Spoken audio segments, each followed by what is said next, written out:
ವಾಹ್, ಯಾಕೆ ಈಗ ಬಂತ ಸ್ವಾದ? ಖಂಡಿತ ಈಗ ಬಂತು ಅಸಲಿ ಸ್ವಾದ. MDH chunky chaat masala life ಅಲ್ಲಿ ಅಸಲಿ ಸ್ವಾದ ತರುತ್ತೆ. ಅಸಲಿ ಮಸಾಲ. ಎಸ್ MDH. ಬೆಳ್ತಂಗಡಿ SIT ಕಚೇರಿಯ 2ನೇ ಮಹಡಿಯಲ್ಲಿ ಚಿನ್ನಯ್ಯನ ಇಂಟ್ರಾಗೇಷನ್ ನಡೆಯುತ್ತಿದೆ. ರಾತ್ರಿ ಹಗಲು 3 ಸಬ್ ಇನ್ಸ್ಪೆಕ್ಟರ್ಗಳ ಭದ್ರತೆಯಲ್ಲಿ ಚಿನ್ನಯ್ಯನಿಗೆ SIT ಗ್ರಿಲ್ ಮಾಡ್ತಿದೆ. ಇದೀಗ ಚಿನ್ನಯ್ಯ ನೀಡಿದ ಮಾಹಿತಿ ಪ್ರಕಾರ SIT ಅಧಿಕಾರಿಗಳು ಲಿಸ್ಟ್ ರೆಡಿ ಮಾಡಿದ್ದಾರೆ. ಈ ಲಿಸ್ಟ್ ನಲ್ಲಿ 10 ರಿಂದ 12 ಜನರು ಇದ್ದಾರೆ ಅನ್ನೋ ಎಕ್ಸ್ಕ್ಲೂಸಿವ್ ಮಾಹಿತಿ TV9ಗೆ ಮೂಲಗಳಿಂದ ಸಿಕ್ಕಿದೆ. ಎಲ್ಲರನ್ನ ಬಂಧಿಸುವ ಸಾಧ್ಯತೆ ಇದೆ. SIT ತನಿಖೆ ವೇಳೆ ಷಡ್ಯಂತ್ರಕ್ಕೆ ದೆಹಲಿ ಲಿಂಕ್ ಹೊರಬಂದಿದೆ. ದೆಹಲಿಯಲ್ಲಿ ಪ್ರತಿಷ್ಠಿತ ವ್ಯಕ್ತಿಯೊಬ್ಬರನ್ನ ಈ ಬುರುಡೆ ಟೀಮ್ ಭೇಟಿಯಾಗಿತ್ತು. ಬುರುಡೆ ಸಮೇತ ಚಿನ್ನಯ್ಯನನ್ನ ದೆಹಲಿಗೆ ಕರೆದೊಯ್ದಿತ್ತು. ಸಾರ್ವಜನಿಕ ಸಾರಿಗೆಯಲ್ಲಿ ಹೋದ್ರೆ ಅನುಮಾನ ಬರುತ್ತೆ ಅಂತ ರಸ್ತೆ ಮಾರ್ಗದಲ್ಲೇ ದೆಹಲಿವರೆಗೂ ಈ ಟೀಮ್ ಪ್ರಯಾಣಿಸಿತ್ತು. ಆ ಪ್ರತಿಷ್ಠಿತ ವ್ಯಕ್ತಿಗೆ ಕಂಪ್ಲೀಟ್ ಬುರುಡೆ ಪ್ಲಾನ್ ಅನ್ನ ಈ ಟೀಮ್ ಹೇಳಿತ್ತು. ಧರ್ಮಸ್ಥಳ ಕ್ಷೇತ್ರದ ಬಗ್ಗೆ ಅಪಪ್ರಚಾರ ಷಡ್ಯಂತ್ರ ಮಾಡಲಾಗ್ತಿದೆ ಅಂತ ಧರ್ಮ ಸಂರಕ್ಷಣಾ ಸಮಾವೇಶ ನಡೆಯಿತು. ಬೆಂಗಳೂರಿನ ಫ್ರೀಡಂ ಪಾರ್ಕ್ನಲ್ಲಿ ಪುಣ್ಯಕ್ಷೇತ್ರ ಸಂರಕ್ಷಣಾ ಸಮಿತಿ, RSS, ಬಜರಂಗದಳ, ವಿಶ್ವ ಹಿಂದೂ ಪರಿಷತ್, ಶ್ರೀರಾಮ ಸೇನೆ, ಯುವ ಬ್ರಿಗೇಡ್ ಸೇರಿದಂತೆ 10 ಹಿಂದೂಪರ ಸಂಘಟನೆಗಳ ಮುಖಂಡರು ಮತ್ತು ಕಾರ್ಯಕರ್ತರು ಸಮಾವೇಶದಲ್ಲಿ ಭಾಗಿಯಾಗಿದ್ರು. ಸಮಾವೇಶದಲ್ಲಿ ಹಲವು ಹಕ್ಕೊತ್ತಾಯ ಮಾಡಲಾಗಿದೆ. ಧರ್ಮಸ್ಥಳದ ವಿರುದ್ಧ ಯಾರದ್ದೋ ಷಡ್ಯಂತ್ರವಿದೆ. ಹೊರದೇಶಗಳ ಫಂಡಿಂಗ್ ಬಂದಿದೆ. ಎಡಪಂಥೀಯರ ಕೈವಾಡ ಇದೆ. ಮತಾಂತರ ಮಾಫಿಯಾಗಳು ಕೆಲಸ ಮಾಡಿದೆ ಅಂತ ಬಿಜೆಪಿ ನಾಯಕರು ಸಾಲು ಆರೋಪ ಮಾಡಿದ್ದಾರೆ. ಇದೀಗ ಷಡ್ಯಂತ್ರ ಬಯಲಾಗಬೇಕೆಂದ್ರೆ NIA ತನಿಖೆ ಆಗ್ಬೇಕು ಅಂತ ಆಗ್ರಹಿಸಿದ್ದಾರೆ. ಹೊರ ದೇಶದಿಂದ ಹಣ ಮತ್ತು ಬೆಂಬಲಗಳು ಏನೇನು ಸಿಕ್ಕಿದೆ ಇವೆಲ್ಲವೂ ಇದರ ಹಿಂದೆ ಇರುವಂತಹ ಕೈವಾಡ ಕೈಗಳನ್ನ ಬಯಲಿಗೆಳಿಬೇಕು ಅನ್ನುವಂಥದ್ದು NIA ತನಿಖೆಯನ್ನ ಮಾಡಿಸಿ ಅಂತಲೂ ಒತ್ತಾಯವನ್ನು ಮಾಡ್ತಾ ಇದ್ದೀವಿ. ಯಾಕೆ SDPIಗೂ ಇದಕ್ಕೂ ಏನ್ ಸಂಬಂಧ ಇದೆ? ಧರ್ಮಸ್ಥಳಕ್ಕೂ ನಂಬಿಕೆ ಹೊಡೆಯುವಂತ ಕೆಲಸಕ್ಕೆ SDPI ಯಾಕೆ ಮುಂದಾಗ್ತಾ ಇದೆ? ಇದನ್ನ NIA ತನಿಖೆಗೆ ಕೊಡಬೇಕು ಅಂತ ಹೇಳಿ ಒತ್ತಾಯಿಸ್ತಾರೆ. ಬಿಜೆಪಿ ನಾಯಕರ ಆರೋಪಕ್ಕೆ ರಾಜ್ಯ ಸರ್ಕಾರದ ಸಚಿವರು ಫುಲ್ ಗರಂ ಆಗಿದ್ದಾರೆ. ಅದರಲ್ಲೂ DCM DK ಶಿವಕುಮಾರ್ ಇದು ಬಿಜೆಪಿಯವರ ಒಳಜಗಳದ ಪ್ರತಿಫಲ ಅಂತ ಗಂಭೀರ ಆರೋಪ ಮಾಡಿದ್ದಾರೆ. This entire thing is been done internally. On their failure, they are trying to put us. We will show the facts on the Dharmasthala issue. SIT ತನಿಖೆಯನ್ನ ರಾಜ್ಯ ಸರ್ಕಾರದ ಸಚಿವರು ಸಮರ್ಥಿಸಿಕೊಳ್ತಿದ್ದಾರೆ. ಆದರೆ ಶಾಸಕ KN ರಾಜಣ್ಣ ರಾಜ್ಯ ಸರ್ಕಾರ ಎಡವಿದೆ ಅಂತ ಹೇಳಿ ಅಚ್ಚರಿ ಮೂಡಿಸಿದ್ದಾರೆ. ಈಗ ಇದು ಯಾವುದೋ ತಲೆಬುರುಡೆ ಹಿಡ್ಕೊಂಡು ಇವ್ರು ಯಾರೋ ಹೇಳ್ದ ಅಂತ ಹೇಳಿ ಮೊದಲು ನಾನು ಕಂಪ್ಲೇಂಟ್ ಕೊಡೋಕೆ ಹೋದವನು ನನ್ನ ಪೂರ್ವಾಪರ ನೋಡ್ಬೇಕಲ್ವಾ? ಅವನು ಯಾರು, ಏನು, ಎತ್ತ, ಇವನು ಹೇಳೋದು ನಾವು ನಂಬಬೇಕಾ ನಂಬಾರ್ದು ಇವೆಲ್ಲ ಮಾಡಬೇಕಲ್ಲ. 164 ಸ್ಟೇಟ್ಮೆಂಟ್ ಮಾಡಿಸಿ SIT ಮಾಡ್ಕೊಂಡು ಇಲ್ಲಿ ತನಕ ಮಾಡಿರ್ತಕ್ಕಂಥದ್ದು ಇದು ಪ್ರಾರಂಭಿಕವಾಗಿಯೇ ಎಲ್ಲರೂ ಕೂಡ ಎಡವಿದ್ದಾರೆ ಅಂತಕ್ಕಂಥದ್ದು. ಸದನದಲ್ಲಿ DCM DK RSS ಗೀತೆಯನ್ನ ಹಾಡಿತು. ಬಿಜೆಪಿ ಇದನ್ನ ಎನ್ಕ್ಯಾಶ್ ಮಾಡಿಕೊಂಡಿದೆ. ಮತ್ತೊಂದು ಕಡೆ ಕಾಂಗ್ರೆಸ್ ಸಚಿವರು ಬಿಜೆಪಿಯವರ ಮಾತಿಗೆ ತಿರುಗೇಟು ಕೊಟ್ಟಿದ್ದಾರೆ. ಈ ಸುದ್ದಿಯನ್ನು ನೋಡೋಣ ರಾಜಕೀಯ ನ್ಯೂಸ್ ಟಾಪ್ನಲ್ಲಿ.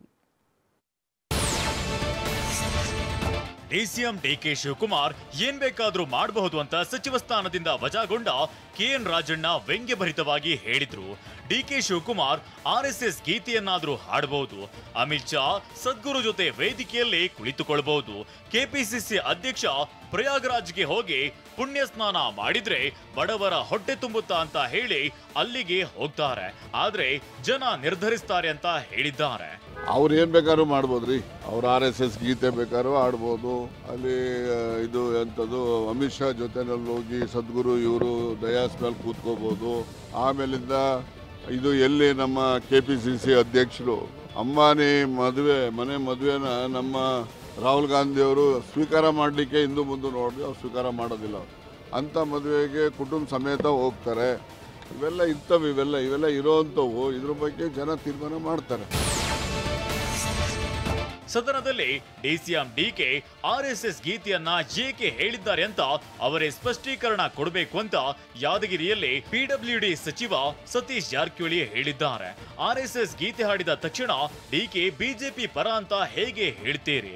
ಅಲ್ಲದೆ ರಾಜಣ್ಣ ವಜಾ ಆದ ವಿಷಯನೇ ಬೇರೆ. ಡಿಕೆ RSS ಗೀತೆ ಹಾಡಿದ್ದೇ ಬೇರೆ ಅಂತ ಸತೀಶ್ ಜಾರಕಿಹೊಳಿ ಹೇಳಿದ್ದಾರೆ. ಸೊ ಅದನ್ನ ಹೇಳಿದ ತಕ್ಷಣ ಅವ್ರು ಬಿಜೆಪಿ ಹೋಗ್ತಾರ, ಆ ಕಡೆ ಇದೆ ಈ ಕಡೆ ಅಂತ ಡೌಟ್ ಮಾಡೋದು ಸರಿಯಾದ ಅಲ್ಲ. ಇಲ್ಲ, ಹಂಗೇನಿಲ್ಲ.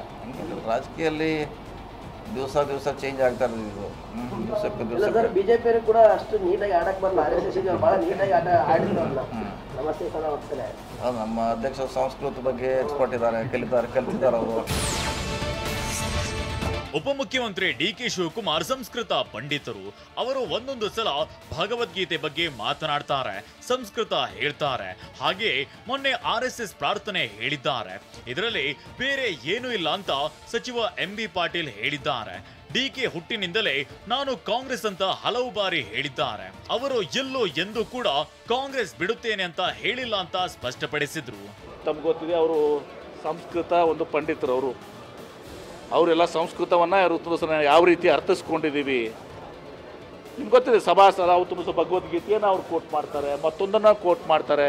ಈಗ ಸ್ವಾಭಾವಿಕವಾಗಿ RSS ನಿಮ್ದೆಲ್ಲನೂ ಕೂಡ ನಮ್ಗೆ ಗೊತ್ತಿದೆ ಅಂತಲೂ ಮಾತನ್ನು ಹೇಳಿದ್ದಾರೆ. ಇದರ DK ಸದಾವತ್ಸಲಿ ಹಾಡು ಹೇಳಿರೋ ಹೊತ್ತಲ್ಲೇ RSS ವಿರುದ್ಧ ಸಚಿವ ಪ್ರಿಯಾಂಕ್ ಖರ್ಗೆ ಟ್ವೀಟ್ ಮಾಡಿದ್ದಾರೆ. ಪ್ರಬುದ್ಧ ಮತ್ತು ಸಮೃದ್ಧ ಭಾರತ ನಿರ್ಮಾಣವಾಗಬೇಕೆಂದ್ರೆ ಪ್ರತಿ ಪ್ರಜೆಯು RSSಗೆ ತಾಗಿದ ಗಾಳಿಯು ನಮಗೆ ಸೋಗಬಾರದು, RSSಗೆ ತಾಗಿದ ಗಾಳಿಯು ನಮಗೆ ಸೋಗಬಾರದು ಎಂಬ ಪ್ರತಿಜ್ಞೆ ಕೈಗೊಳ್ಳಿ. ಜನಾಂಗೀಯ ದ್ವೇಷ, ವರ್ಣಾಶ್ರಮದ ಕ್ರೌರ್ಯಗಳನ್ನ ಒಳಗೊಂಡ RSS ನಾಜಿವಾದ, ಮನುವಾದಗಳನ್ನೇ ನರನಾಡಿ ರಕ್ತಗಳಲ್ಲಿ ಪ್ರವಾಹಿಸಿಕೊಂಡಿದೆ ಅಂತ ಕಿಡಿಕಾರಿದ್ದಾರೆ.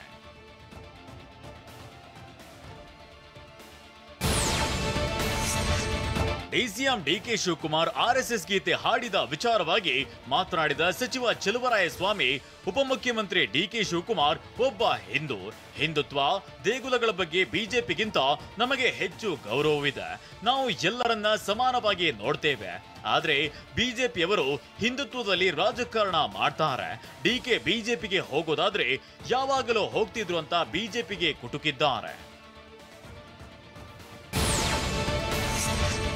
ಸೆಪ್ಟೆಂಬರ್ 7ರಂದು ಬಿಜೆಪಿ ಮತ್ತು RSS ಸಮನ್ವಯ ಸಮಿತಿ ಸಭೆ ನಿಗದಿಯಾಗಿದೆ. ರಾಜಸ್ಥಾನದ ಜೋಧ್ಪುರದಲ್ಲಿ ಸಮನ್ವಯ ಸಮಿತಿ ಸಭೆ ನಡೆಯಲಿದ್ದು RSS ಸರಸಂಘ ಚಾಲಕ ಮೋಹನ್ ಭಾಗವತ್, ಬಿಜೆಪಿ ರಾಷ್ಟ್ರೀಯ ಅಧ್ಯಕ್ಷ JP ನಡ್ಡಾ ಭಾಗಿಯಾಗಲಿದ್ದಾರೆ. ಇದೇ ವೇಳೆ ಬಿಜೆಪಿಯ ಮುಂದಿನ ರಾಷ್ಟ್ರೀಯ ಅಧ್ಯಕ್ಷರ ಆಯ್ಕೆ ಬಗ್ಗೆ ಚರ್ಚೆ ನಡೆಯೋ ಸಾಧ್ಯತೆ ಇದೆ. ಕುಮಾರಸ್ವಾಮಿ ಆರೋಗ್ಯ ಚೆನ್ನಾಗಿದೆ, ಯಾರು ಆತಂಕ ಪಡಬೇಕಿಲ್ಲ ಅಂತ ಬೆಂಗಳೂರು ಗ್ರಾಮಾಂತರ ಜಿಲ್ಲೆ ದೇವನಹಳ್ಳಿಯಲ್ಲಿ ನಿಖಿಲ್ ಹೇಳಿದ್ದಾರೆ. ಕೊನೆ ಉಸಿರು ಇರುವವರೆಗೂ ಜನಸೇವೆಗೆ ಬದುಕನ್ನ ಮುಡಿಪಿಟ್ಟಿದ್ದಾರೆ. ದೇವೇಗೌಡರು ಸಹ ರಾಜಕೀಯದಿಂದ ವಿಶ್ರಾಂತಿ ತೆಗೆದುಕೊಂಡಿಲ್ಲ. ದೇವೇಗೌಡರ ಕುಟುಂಬಕ್ಕೆ ಜನರೇ ರಾಜಕೀಯ ಶಕ್ತಿ ತುಂಬಿದ್ದಾರೆ. ಅದನ್ನ ಜನರಿಗೆ ವಾಪಸ್ ಧಾರೆ ಎರೆಯುವ ಕೆಲಸ ಮಾಡಬೇಕಿದೆ ಅಂತ ಹೇಳಿದ್ದಾರೆ. ಅಧಿವೇಶನದ ವೇಳೆ ವಿಧಾನಸಭಾ ಸ್ಪೀಕರ್ ಸ್ಥಾನದಲ್ಲಿದ್ದ ಉಪಾಧ್ಯಕ್ಷರ ಬಗ್ಗೆ ಆಕ್ಷೇಪಾರ್ಹ ಪದ ಬಳಸಿದ್ದಕ್ಕಾಗಿ ಅರಸೀಕೆರೆ ಶಾಸಕ KM ಶಿವಲಿಂಗೇಗೌಡ ಕ್ಷಮೆ ಕೇಳಿದ್ದಾರೆ. ಮಾತಿನ ಬರದಲ್ಲಿ ಅರಿವಿಲ್ಲದೆ ಅಂತಹ ಪದ ಬಂದಿದೆ. ಆಗ್ಲೇ ಅದರ ಅರಿವಾಗಿ ಕಡತದಿಂದ ತೆಗೆಯಲು ನಾನು ಹೇಳಿದ್ದೇನೆ. ಮಾನ್ಯ ಉಪಾಧ್ಯಕ್ಷರು ಕೂಡ ಹೇಳಿಕೆ ಕಡತದಿಂದ ತೆಗೆದಿದ್ದಾರೆ. ಆದ್ರೂ ಕೂಡ ಆದ ಘಟನೆ ಬಗ್ಗೆ ವಿಷಾದ ವ್ಯಕ್ತಪಡಿಸ್ತೇನೆ ಅಂತ ಶಿವಲಿಂಗೇಗೌಡ ಉಪಾಧ್ಯಕ್ಷ ರುದ್ರಪ್ಪ ಲಮಾಣಿ ಅವರ ಕ್ಷಮೆ ಕೇಳಿದ್ದಾರೆ. MDH ಜನ ಮಸಾಲ. ಈಗ ಕಡಲೆ ಇರಲಿ, ಹಲಸಂಡೆ ಬೀಜ, ಕಪ್ಪು ಕಡಲೆ ಅಥವಾ ಬಿಳಿ ಕಡಲೆ, ಎಲ್ಲವೂ ಸ್ವಾದಿಷ್ಟವಾಗುತ್ತೆ. MDH